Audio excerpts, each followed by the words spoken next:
अस्सलामुअलैकुम। कैसे हैं आप सब लोग? उम्मीद है कि सब इंशाल्लाह ठीक होंगे, अपने घरों में शाद आबाद होंगे। वेलकम बैक उज़्मा की दुनिया और अनदर व्लॉग। तो ये मेरा पहला व्लॉग है अब्बू के बाद। शायद कुछ लोग मेरे चैनल पे नए हों और कुछ लोगों को ना पता हो, तो मैं आप लोगों को ये बताना चाहती हूँ कि मेरे अब्बू अब इस दुनिया में नहीं रहे। आपने उनके साथ 2 साल का वक्त गुजारा। वो इधर सिलाई स्कूल में होते थे मेरे पास। यहाँ पे उनकी बड़ी खिदमात हैं, बड़ा उन्होंने सिलाई स्कूल को सपोर्ट किया और अपनी खिदमात जो थी वो सारा अंजाम दी। बच्चियों का ख्याल रखना, मशीनों का ख्याल रखना, इवन कि एक सुई भी गिर जाती तो उसको भी संभाल के रखते। 3 जनवरी 2024 जैसे कि आपको पता जा रहा है, तो खाल के हकीकी से जा मिले। अल्लाह ताला उनकी मग़फ़िरत करे और उनको करवट करवट जन्नतुल फिरदौस में आला मुकाम अता फरमाए। उनको करवट करवट मेरे अब्बू को अल्लाह पाक जन्नत नसीब करे। जो भी कोई इस दुनिया से चला गया, अल्लाह पाक करवट करवट जो है जन्नत उनके नसीबों में हो। आमीन सुम्मा आमीन। तो वालिद के बिना और वालदा के बिना आपकी ज़िंदगी बिल्कुल बेरौनक, बेरंग और बेमायने होती है। मैं तो ये समझती हूँ कि मेरे ख्याल में वो औलाद खुश नसीब ही नहीं है जो अपने वालिदैन के जनाजे अपने हाथों से उठाती है। मेरे अब्बू ने मुझे जिस घर से रुखसत किया था, मैं उस घर में दोबारा कभी ये जाके नहीं देख सकती थी कि अब्बू जो है वो मेरे हाथ से रुखसत होंगे। और ये भी अल्लाह ताला का ही निज़ाम है कि जो लोग एक दूसरे से ज़्यादा मोहब्बत करते हैं, जब उनकी रूह जुदा हो रही होती है तो वो एक दूसरे के पास भी नहीं होते। तो हॉस्पिटल में आपको पता है जो मामलात होते हैं वहाँ पे नहीं ज़्यादा खड़े होने देते, और ऑपरेशन थिएटर में तो बिल्कुल अलाउ नहीं होता। तो ऑपरेशन के बाद जब वेंटिलेटर पे मेरे अब्बू को लेके गए तो उन्होंने मेरा ही नाम पहले पुकारा, वहाँ जाने भी नहीं दे रहे थे।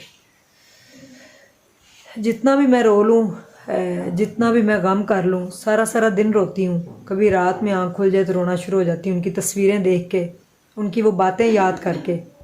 यादों के नजराने हैं इधर, यहाँ लेटे होते थे, इस जगह पे मेरे अब्बू लेटे होते थे।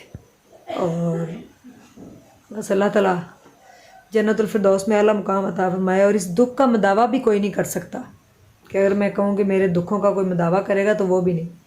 तो आज अब्बू के बिना पहला व्लॉग ऐसे लग रहा है, ये व्लॉग भी आपको बेरौनक और बेरंग ही लगेगा, लेकिन मैं चाहूँगी कि मेरे अब्बू के लिए चैनल को सब्सक्राइब करें और मेरी वीडियो जो है ना उसके ऊपर अच्छा सा कमेंट कीजिएगा। अल्लाह ताला आपको जज़ाए खैर दे। और व्लॉग मैं इसलिए बना रही हूँ ताकि मैं हॉस्पिटल को जो है ना वो मुकम्मल कर सकूँ, जो मेरे अब्बू की आखिरी ख्वाहिश थी। तो सिलाई स्कूल है, आपको पता है, तो ये सारी चीज़ें सपोर्ट करने के लिए दिल तो नहीं करता वीडियो बनाने को या कोई बात करने को, लेकिन क्या करूँ, ये मजबूरी भी है। आप मेरी एक फ़ैमिली की तरह हैं और मेरी ज़िंदगी में क्या हो रहा है ये सब आपको पता होता है। तो मैं इतने दिनों बाद आज मोबाइल उठाया और व्लॉग बनाया है, तो बिल्कुल अच्छा नहीं लग रहा। बच्चे स्कूल गए हैं, ज़ोहर की नमाज़ अभी अदा की है, तो अभी बच्चे आने वाले हैं स्कूल से। तो ये सारा व्लॉग आज अब्बू के लिए होगा। अब्बू की डिफरेंट बातें मैं करूँगी, पूरा देखिएगा और साथ ही रहिएगा। अभी चलते हैं किचन में और बाजी क्या बना रही है आपको वो भी दिखाते हैं। लैस लगाई हुई थी जी। यहाँ पे ड्राफ्टिंग हो रही है, ड्राफ्टिंग से भी मैम सिखाती हैं इन सबको। मैडम क्या हाल है? अस्सलाम वालेकुम। अब्बू के बाद ये पहला व्लॉग है। मम्मियों ने जन्नत में जगह दी। आपको पता है कितना मोहब्बत थी उनको आप सबसे, हाँ जी, बड़ा ख्याल रखते थे सबका। जो बच्चे नए आए उनको तो नहीं पता, जो पुराने थे। ये हमारा सिलाई स्कूल आपको पता है, यहाँ पे बच्चे ये सारा अपनी कोई तरपाई कर रहा है, कोई सिलाई कर रहा है। और कुछ लोगों ने कहा था सिर्फ इनके पास 4 ही मशीनें हैं, और ये 4 मशीनें दिखा के इस तरह कहते रहते थे। देखें हमारे सिलाई स्कूल में मशीनें भरी पड़ी हैं। ये किचन है छोटा सा। पैदा बाजी क्या बना रही है? गोभी गोश्त जी। चले मुन्ना आएगा, मुन्ना कह रहा था मम्मा बड़ी भूख लग जाती, 3 पराठे दीजिएगा। तो वो एक मेन हाल है सिलाई स्कूल में। और एक ये देखो इधर,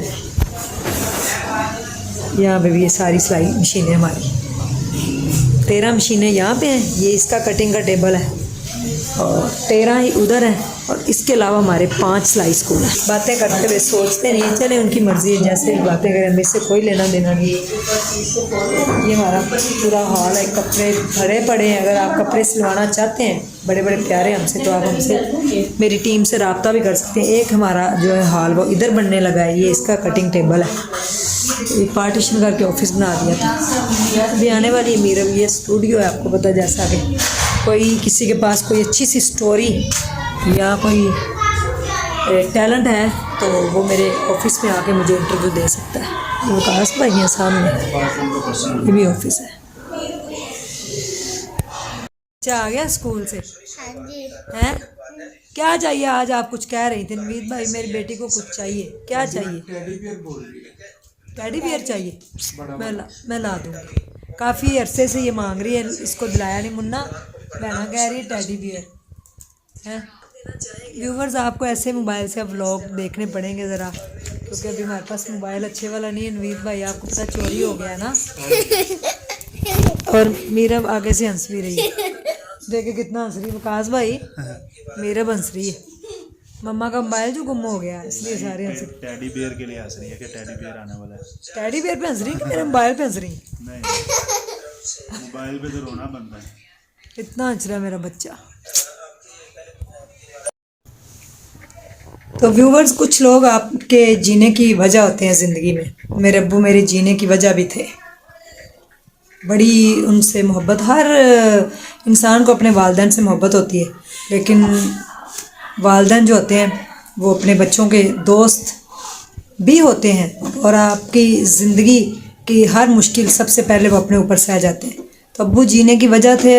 मुन्ने को पैदा किया, अब्बू की गोद में दे दिया, बहन ने पाला, तो कभी ख्याल ही नहीं रहा कि मैं अब्बू को कभी इस तरह से खो दूँगी या इस तरह से कभी वो चले जाएंगे जल्दी से और अल्लाह ताला को प्यारे हो जाएंगे। और अल्लाह ताला ने वक्त मुकर्रर किया हुआ है, जब वक्त आ जाना है तो उसके ऊपर एक सांस भी नहीं मिलता। लेकिन इसको बर्दाश्त करना, अचानक से किसी इंसान का चले जाना आपकी ज़िंदगी से, इसको बर्दाश्त करने के लिए बहुत बड़ा दिल चाहिए। और सब्र जो है ना वो वक्त के साथ साथ आता है। स्ट्रॉन्ग पिलर होते हैं ये जो वालिदैन होते हैं आपका, और बाप से बढ़कर कोई नेमुल बदल नहीं है। तो बाप अपनी औलाद के लिए जब दुआ करते हैं तो बाप की दुआ भी मुस्तजाब होती है। तो अब्बू की दुआएं तो हमेशा से साथ रहेंगी, आप लोगों के भी और मेरे भी। जब भी उनकी कोई वीडियो निकाल के देखूंगी तो आंखें नम हो जाती हैं। तो मैंने अपने आप को फिर संभाला है। रोज़ चीखें मार के ऐसे बेधड़क रो पड़ती हूँ। लोग चुप कराते हैं, आके मैडम आ जाती हैं, बाजी शायदा, सारे मुझे चुप कराते हैं। फिर मैंने कल ये बैठ के सोचा कि जब हुक्म रब्बी है, अल्लाह ताला का हुक्म है, और मेरे एक फ़ैन ने मुझे बताया कि अल्लाह ताला का हुक्म है कि 3 दिन से ज़्यादा आपको सोग नहीं मनाना चाहिए। गमगीन में हो जाती हूँ, गम तो रहेगा सारी ज़िंदगी दिल में, और हो सकता है वो गम कभी भरे नहीं। कुछ ज़ख्म ऐसे होते हैं आपकी लाइफ में जो कभी नहीं भरते और आप उनको कभी भर भी नहीं सकते। तो ज़ख्म तो वैसे ही हैं दिल के ऊपर जो लगे हैं, लेकिन मैं अब रोऊंगी नहीं। आंसू निकल आते हैं लेकिन बहुत कम मेरे जो आंसू हैं मैं चाहूँगी कि मैं वो बहाऊँ अपने अब्बू के लिए, क्योंकि आंसुओं से जो है ना वो तकलीफ़ होती है। तो उनके लिए पढ़ के साले स्वाब करना, और औलाद जो होती है वो माँ बाप के लिए सदका जारिया होती है। जो वालिदैन नेक औलाद अपने पीछे छोड़ कर जाते हैं, जो नेक अमल वो करती है, उसका भी स्वाब, उसका भी सदका जारिया जो है ना वो वालिदैन को मिलता है। तो हमें ऐसे काम करने चाहिए जिससे हमारे वालिदैन जो हैं वो अगर इस दुनिया में नहीं है, जिनके भी वालिदैन, तो उनको खुशी मिले। तो अब्बू को गए हुए आज बिछड़े हुए मेरे से मैं बता ही नहीं सकती। मैं क्या कहूँ कि आज उनको 10 दिन हो गए हैं या 19 दिन हो गए हैं या 20 दिन हो गए हैं। मुझे ऐसा लगता है इसी सोफ़े पे बैठ के वो कुरान पाक पढ़ते थे। मुझे ऐसा लगता है कि वो भी आ जाएंगे। ऐसा लगता है जैसे वो कमरे में होंगे, ऐसा लगता है वो ऑफिस में बैठे होंगे। दिल नहीं लगता यहाँ पे, दिल करता है भाग जाऊँ किसी ऐसी सिटी में, किसी ऐसी कंट्री में चले जाऊँ जहाँ अब्बू की याद ना हो, जहाँ अब्बू का नामो निशान भी मेरे साथ ना हो। लेकिन ऐसा पॉसिबल नहीं। कुछ चीज़ें आपकी ज़िंदगी में ज़ंजीरें पाँव की बन जाती हैं। तो मैं अपने अब्बू को, मुझे नहीं लगता मैं किस तरीके से सरवाइव कर पाऊँगी। आप लोग मुझे बताइए मैं क्या करूँ, मैं किस तरीके से सरवाइव करूँ, ज़िंदगी को किस तरीके से जीऊँ, कुछ समझ नहीं आती। सारी दुनिया मेरे सामने अंधेरा छा गया है, काला सब कुछ हो चुका है, कुछ नज़र नहीं आता क्या करूं, कुछ नहीं समझ आता कि मैं अपनी ज़िंदगी को किस तरीके से लेकर चलूं। छोटी बहन है, वो इतना रोती है कि बर्दाश्त नहीं कर पाती। पूरी पूरी रात नहीं वो सोती। रात के किसी पहर अब्बू की याद आ जाती है।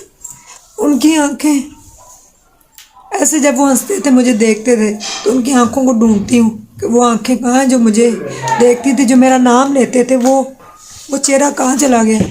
वो चेहरा छुप गया हमेशा के लिए। तो रात के किसी पहर में जब याद आती है तो उठ के रोना आ जाता है।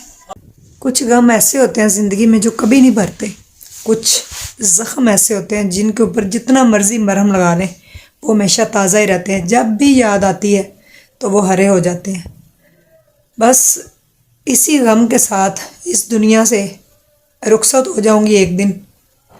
अब्बू के पीछे चले जाऊंगी क्योंकि मैं उनका सदमा जो है बर्दाश्त नहीं कर पा रही।